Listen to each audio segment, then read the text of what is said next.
جھمکوں کی جوڑی قسط نمبر 1۔ ایک صبح ابھی دھندلی ہی تھی کہ قصبے کا ایک شخص میرے گھر آیا۔ وہ پہلے تھانے میں گیا تھا، دیکھا کہ میں ابھی گھر سے ہی نہیں آیا تو میرے گھر چلا آیا۔ کوئی اور آدمی کسی تھانے دار کے گھر، اور وہ بھی اتنی سویرے جانے کی جرات نہیں کر سکتا تھا۔ یہ ایک صاحب حیثیت شخص تھا، اس کا تعلق اکثر میرے ساتھ یا تھانے کے ساتھ رہتا تھا۔ وہ کوئی بڑا افسر یا عہدیدار نہیں تھا، نہ کسی اونچے رتبے والا تھا، مشہور فراڈیا تھا، لیکن اس کا شمار قصبے کے معزز فیض پوشوں میں ہوتا تھا۔ پولیس کا بڑا پکا اور کارآمد مخبر بھی تھا۔ میں آگے چل کر اس کے فریب کاریوں کی تھوڑی سی تفصیل پیش کروں گا۔ مجھے جب پتہ چلا کہ یہ شخص نذیر یہ اصلی نام نہیں آیا ہے تو میں سمجھا کوئی بڑی اہم خبر سنانے آیا ہے۔ ایسے ہی لوگ پولیس کے ذرائع ہوتے ہیں جن سے تھانے دار لوگوں کے گھروں کی اندرونی باتیں بھی معلوم کر لیتا ہے، اور گہرے دفن کیے ہوئے راز بھی تھانے دار تک پہنچ جایا کرتے ہیں۔ میں فوراً باہر نکلا اور اسے کمرے میں بٹھایا۔ وہ تو گھبراہٹ کے عالم میں تھا۔ میں تو لٹ گیا ہوں ملک صاحب، اس نے ایسی آواز میں کہا جو کانپ رہی تھی۔ کیوں، کیا ہوا؟ چل کر دیکھیں تو صحیح، اس نے کہا۔ میرے گھر کے پچھواڑے نقب لگی ہے، نقصان زیادہ ہوا ہے، تمام کے تمام زیورات نکل گئے ہیں ملک صاحب، اس نے جواب دیا۔ زیورات تھوڑے تو نہیں تھے، میری بیوی کا زیور تھا، دونوں بیٹیوں کی شادی کے لیے سارا زیور تھا، یہ تمام زیورات نکل گئے ہیں۔ کچھ قیمتی کپڑے بھی اس ٹرنک میں تھے جو ڈاکو لے گئے ہیں، لیکن زیورات اتنے زیادہ تھے کہ میری تو کمر ہی ٹوٹ گئی ہے۔ میں نے اور دوسرے انسپکٹر صاحبان نے بھی، جو حقائق کے لیے جرائم کی کہانیاں لکھتے ہیں، کئی بار بتایا ہے کہ نقب کس طرح لگائی جاتی تھی۔ یہاں مختصر بتا دیتا ہوں۔ جس گھر میں واردات کرنی ہوتی تھی اس کے پچھواڑے والی دیوار میں سے زمین کے قریب چند ایک اینٹیں بڑی صفائی سے اور بغیر آواز پیدا کیے نکالی جاتی تھیں، اور اتنا بڑا شکاف بنا لیا جاتا تھا جس میں سے ایک آدمی آرام سے پیٹ کے بل رینگ کر اندر باہر آ جا سکتا تھا، اور جس میں سے ایک ٹرنک نکالا جا سکتا تھا۔ ہر جرائم پیشہ آدمی نقب زنی نہیں کرتا تھا، کیونکہ یہ ایک الگ تھلگ فن تھا جس کے لیے زیادہ تجربے کی ضرورت ہوتی تھی۔ نقب زنی عموماً گرمیوں کے موسم میں کی جاتی تھی، جب گھر والے چھتوں پر سوتے تھے یا صحن میں، کمروں میں گھر کا کوئی فرد نہیں ہوتا تھا۔ نقب زنی گھر بھیدی کے بغیر ذرا مشکل سے ہی کامیاب ہوتی تھی۔ گھر بھیدی ڈاکوؤں کو بتاتا تھا کہ نقب کس کمرے کی دیوار میں لگائی جائے اور مال کہاں اور کس طرح پڑا ہوا ہے۔ نقب زنوں کا کمال یہ ہوتا تھا کہ اتنی ساری اینٹیں یا پتھر نکالتے تھے لیکن ذرا سا بھی آواز یا دھمک پیدا نہیں ہوتی تھی۔ گھر والوں کو صبح پتہ چلتا تھا کہ وہ تو لٹ چکے ہیں۔ نقب کے لیے زیادہ موزوں وہ مکان ہوتے تھے جن کے پچھواڑے خالی جگہ ہوتی یا کھیت ہوتے تھے۔ نقب زنی کی واردات خاص طور پر ایک چیلنج ہوتا تھا جو ملزموں کی طرف سے پولیس کو ملتا تھا۔ ایسی وارداتوں کی تفتیش بہت ہی مشکل ہوتی تھی، کیونکہ ملزم کوئی سراغ یا اپنی نشانی نہیں چھوڑ جاتے تھے سوائے اپنے کھروں کے۔ آج کل تو نقب زنی کی ضرورت ہی نہیں رہی۔ کوئی بھی شخص کلاشن کوف یا ریوالور لے کر اور علاقۂ تھانے دار کی آشیرواد حاصل کر کے دن دہاڑے کسی بھی گھر میں جا کر اور گھر والوں کو ایک طرف کھڑا کر کے ان کے گھر کا صفایا کر سکتا ہے۔ اب آپ کو توقع ہوگی کہ میں یہ کہوں گا کہ اس شخص کے نقصان پر مجھے بہت ہی افسوس ہوا اور میرے دل میں اس کی ہمدردی پیدا ہوگی، اور میں موقع واردات کی طرف اٹھ دوڑا۔ سچی بات یہ ہے کہ مجھے ذرا جتنا بھی افسوس نہ ہوا، نہ ہی میرے دل میں اس شخص کی ہمدردی پیدا ہوئی۔ میں نے پہلے بتایا ہے کہ یہ شخص پکا فراڈیا تھا لیکن معزز اور سفید پوش سمجھا جاتا تھا۔ میں نے یہ بھی بتایا ہے کہ اسے میں بہت اچھی طرح جانتا تھا اور وہ اس طرح کے میرے پاس آتا رہتا تھا اور مخبری تو خاص طور پر کرتا تھا۔ مخبری کے ساتھ غیبت بھی اس کی فطرت میں شامل تھی۔ ترے والی پگڑی یا پھندنے والی لال ترکی ٹوپی سر پر رکھتا، سفید شلوار قمیض پہنتا اور نہایت اچھی شیروانی اس کا خاص لباس تھی۔ جمعہ کی نماز جامع مسجد میں پڑھا کرتا تھا اور کسی نہ کسی طرح مسجد میں اپنی موجودگی کا احساس سب کو دلا دیتا تھا۔ میں بھی اسی مسجد میں نماز جمعہ پڑھنے جایا کرتا تھا۔ یہ شخص اپنی موجودگی کا احساس اس طرح دلاتا تھا کہ نماز ختم ہو جاتی تو یہ اٹھ کر اعلان کرتا تھا کہ بیٹھے رہو بیٹھے رہو، اور پھر 2-4 منٹ کسی مسئلے پر تقریر کر ڈالتا۔ یہ نہ کرتا تو یہ ضرور کرتا تھا کہ دعا بھی ہو جاتی تو اٹھ کھڑا ہوتا اور کہتا تھا بیٹھے رہو، بارش کے لیے دعا کرو، بیماروں کے لیے دعا کرو، اللہ سب کو صحت یاب کرے۔ اگر میں یہ تفصیل سے بتانے لگوں کہ اس کی فریب کاریاں کس طرح چلتی تھیں تو بات بڑی لمبی ہو جائے گی۔ مختصر یہ مثال کے طور پر بتاتا ہوں کہ کبھی کبھار دیہاتی علاقے میں چلا جاتا اور کسی بھی گاؤں میں جا کر رکتا اور کہتا کہ قصبے کی جامع مسجد کا ایک مینار گرنے والا ہے، یا یہ کہ جامع مسجد کا فرش اکھڑ گیا ہے، یا ایسا ہی کوئی جھوٹ بول کر چندے کی اپیل کرتا اور لوگ اسے نقد چندے کے علاوہ گندم کی 2-2 من کی بوریاں بھر کر دے دیتے تھے اور بیل گاڑی پر قصبے تک پہنچا بھی دیتے تھے۔ شیخ نذیر نقد رقم جیب میں رکھتا اور گندم منڈی میں بیچ ڈالتا تھا۔ قصبے کے لوگ اسے معزز آدمی سمجھ کر اس کا احترام کرتے تھے۔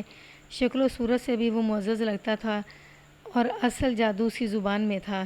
اس کا ایک کمال یہ تھا کہ لوگوں کی زمینوں پر یا کسی کے مکان پر قبضہ کر لیتا تھا۔ اس طرح کے قبضے کی رجسٹری باقاعدہ اسٹامپ پر مکمل ہوتی تھی اور اس میں جیل سازی نہیں ہوتی تھی۔ اس کے متعلق مشہور تھا کہ کوئی شخص مار رہا ہوتا تو شیخ نذیر اسٹامپ لے کر پہنچ جاتا اور مرتے ہوئے آدمی کے دستخط کروا لیتا یا انگوٹھا لگوا لیتا تھا۔ یہ تو ظاہر ہے کہ وہ ہر کسی کے ساتھ ایسا فراڈ نہیں کھیل سکتا تھا۔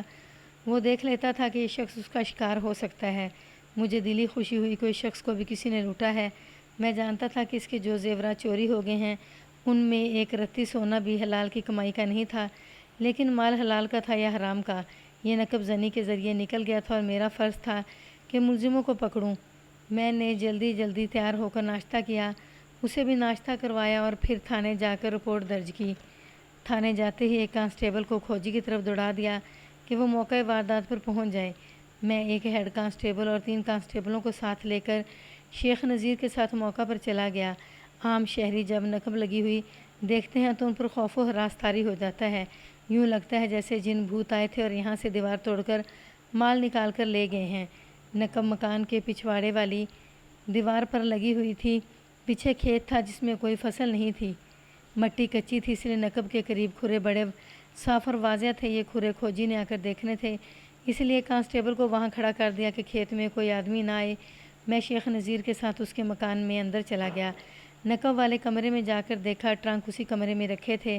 اس کمرے میں کچھ اور سامان بھی پڑا تھا، باقی ٹرنک ٹھیک رکھے ہوئے تھے۔ 2 ٹرنک الگ الگ فرش پر پڑے تھے۔ شیخ نذیر نے بتایا کہ ایک ٹرنک گیا ہے اور ان 2 ٹرنکوں کے نیچے رکھا ہوا تھا، اس کے نیچے ایک ٹرنک اور پڑا ہوا تھا۔ اس سے مجھے پتہ چلا کہ اس واردات میں گھر بیدی بھی شامل تھا۔ ملزموں کو معلوم تھا کہ نقب کہاں لگانی ہے۔ نقب ٹرنکوں والے کمرے کی دیوار میں لگائی گئی۔ پھر ملزموں کو پہلے سے معلوم تھا کہ زیورات فلاں رنگ اور فلاں قسم کے ٹرنک میں پڑے ہیں اور اس پر 2 ٹرنک رکھے ہوئے ہیں۔ یہ بھی پتہ چل رہا تھا کہ ملزموں نے ٹرنک کو کھولا نہ تالا توڑا ہے۔ گھر بھیدی عموماً نوکر ہوا کرتے تھے یا اس قسم کی عورتیں جو گھروں میں صرف جھاڑو برتن کے لیے جاتی ہیں اور گھر کی عورتوں کے ساتھ بے تکلفی پیدا کر لیتی ہیں اور یہ سراغ لگا لیتی ہیں کہ یہ لوگ رقم اور زیورات کہاں رکھتے ہیں۔ شیخ نذیر نے میرے پوچھنے پر بتایا کہ گھر میں نوکرانی صبح سے شام کے بعد تک موجود رہتی ہے اور رات کام سے فارغ ہو کر اپنے گھر چلی جاتی ہے۔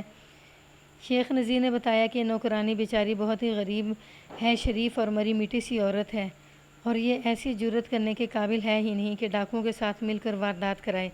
شیخ نذیر بڑا ہی کائنیا اور گہری نظر والا آدمی تھا، اس کی رائے غلط نہیں ہو سکتی تھی، لیکن کوئی دوسرا شخص عورت یا مرد اس سے زیادہ گھاگ اور کائنیا بھی ہو سکتا تھا۔ یہ رائے مجھے قائم کرنی تھی کہ نوکرانی میں اتنی جرت تھی یا نہیں۔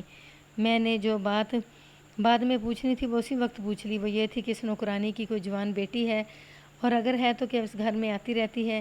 یہ میں نے اس خیال سے پوچھا کہ یوں بھی ہوتا ہے کہ نوکروں یا نوکرانیوں کی بیٹیاں ان کے ساتھ کبھی کبھار ان کے کام والے گھروں میں چلی جاتی ہیں اور اس گھر میں کوئی جوان لڑکی ہو تو اس کے ساتھ بے تکلفی پیدا کر لیتی ہیں۔ شیخ نذیر کے گھر میں اس کی 2 جوان بیٹیاں تھیں اور بہو بھی جوان تھی، بیٹا ایک ہی تھا۔ شیخ نذیر نے بتایا کہ اس کی نوکرانی کی ایک جوان بیٹی کبھی کبھار اس کے گھر میں آتی ہے اور اس نے اسے اپنے بیٹیوں اور بہو کے ساتھ بیٹھے باتیں کرتے اور ہنسی مذاق کرتے بھی دیکھا ہے۔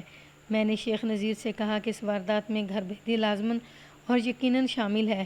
اگر وہ یہ سمجھتا ہے کہ اس کی نوکرانی اتنی چلاک اور مجرمانہ ذہن کی نہیں تو محلے کی کوئی عورت ہوگی جس کے سامنے بھی زیورات والا ٹرنک کھولا گیا ہوگا اور اس عورت نے یہ بھی دیکھ لیا ہوگا کہ ٹرنک کہاں رکھا جاتا ہے۔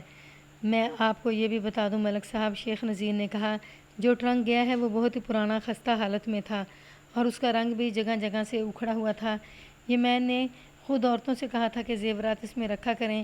میں نے سوچا یہ تھا کہ کسی بھی وقت ڈکیتی یا نقب زنی ہو سکتی ہے، ڈاکو دیکھیں گے کہ یہ تو بڑا پرانا ٹوٹا پھوٹا ٹرنک ہے، اس میں تو کچھ بھی نہیں ہوگا۔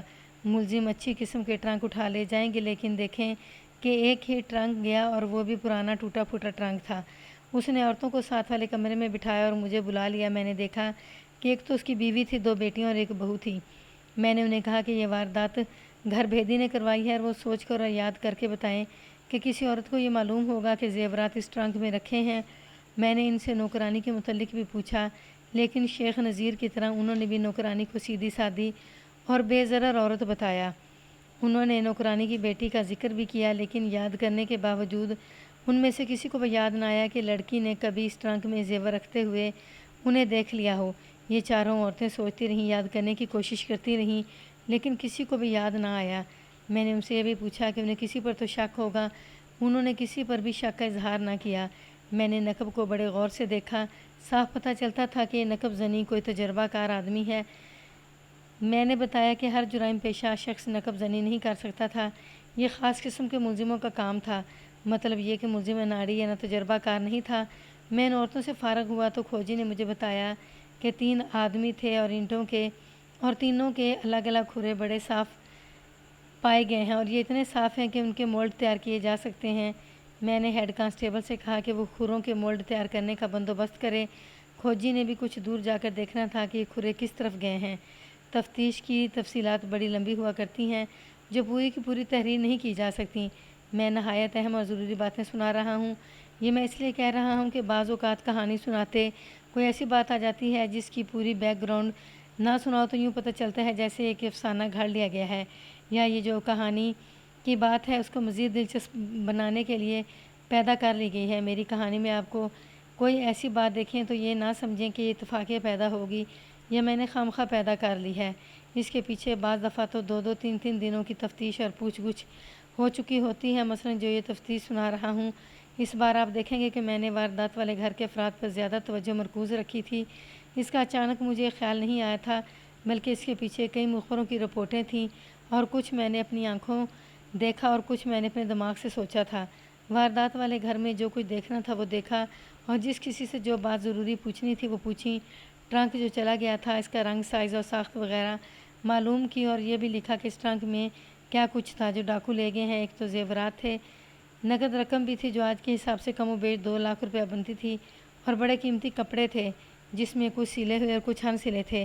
شیخ صاحب، میں نے شیخ نذیر سے کہا، اب تک آپ میرے لیے جو مخبری کرتے رہے ہیں وہ دوسروں کے کام آتی رہی ہے، اب آپ خود ایک واردات کا شکار ہو گئے ہیں۔ دن رات ایک کر کے ٹوہ لگائیں اور میری مدد کریں، اللہ آپ کا مال واپس دلا دے۔